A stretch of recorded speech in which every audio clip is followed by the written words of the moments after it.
Two shining, arrogant eyes had established dominance over his face and gave him the appearance of always leaning aggressively forward. This quote is used to describe the intimidating character of Tom Buchanan. Throughout the first chapter, we see a lot of examples of how Tom's character is quite intimidating and very aggressive and dominant. Yeah, so in the very first chapters, this quote is from chapter 1, and from the very first chapters, the motif of eyes is used as a descriptor for characters. So, for example, in this quote, Tom Buchanan is described as having arrogant eyes. So, by describing Tom's character as having arrogant eyes, you're basically establishing his character as being arrogant, aggressive, him leaning over, strong character. So, the motif is mainly used as a descriptor in these early chapters. Great job, Old Spolt. My pleasure. She smiled slowly, and walking through her husband as if he were a ghost, shook hands with Tom, looking at him flush in the eye.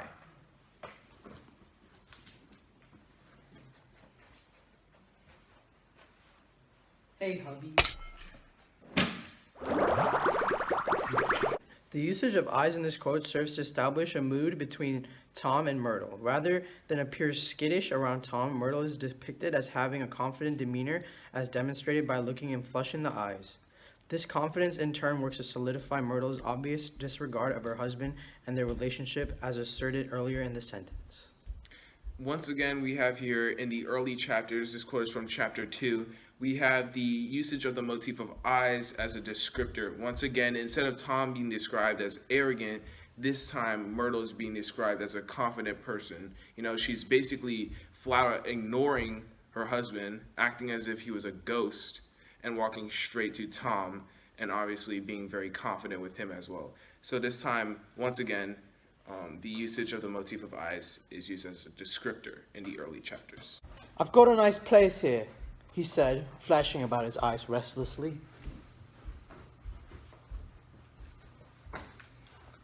Got a nice place here. By describing Tom's eyes as restless, the author once again used the motif of eyes to build a character and their characteristics. Buchanan's restless eyes betray that he is overly eager to establish dominance, using his material possessions to promote his superiority over the considerably less wealthy Nick. The description also serves to highlight Tom's self-centered and narcissistic manner. Yeah, so once again, we have here, this quote is from chapter 1, and once again, in the very early chapters, we don't know a lot about the characters, so the motif of eyes is used as a description to build the character up and basically create a mood, create that person's traits. And in this case, once again, Tom is being established as having a narcissistic, very confident demeanor about him that overshadows Nick's lesser, less bold personality. I laughed aloud as the yolks of their eyeballs rolled towards us in haughty rivalry.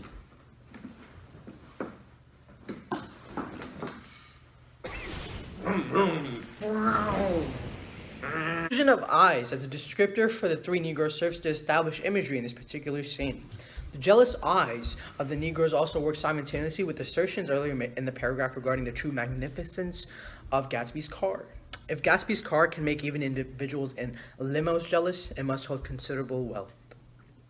All right, so this quote is from chapter 4, and we see a continuation of the assertion I made in the previous quote, whereas basically we see a transition from the usage of the motif of eyes from a descriptory term, such for example, Tom is aggressive, Myrtle is confident, into describing the New York society as a whole, and that New York society as immoral and dishonorable. And we see that in these Negroes, they're rivaling Gatsby based on his car. You know, it's just material possessions. We see that in the New York society in the 1920s, material possessions are worth more than basically anything else. It doesn't matter who you are, it doesn't matter if you're a kind person, it doesn't matter if you're a respectful person, but what car do you have? And I'm gonna rival you based on that, and I'm gonna wanna look up to you based on that. We see that transition into seeing the New York society rather than just descriptory terms for the usage of the motif of eyes.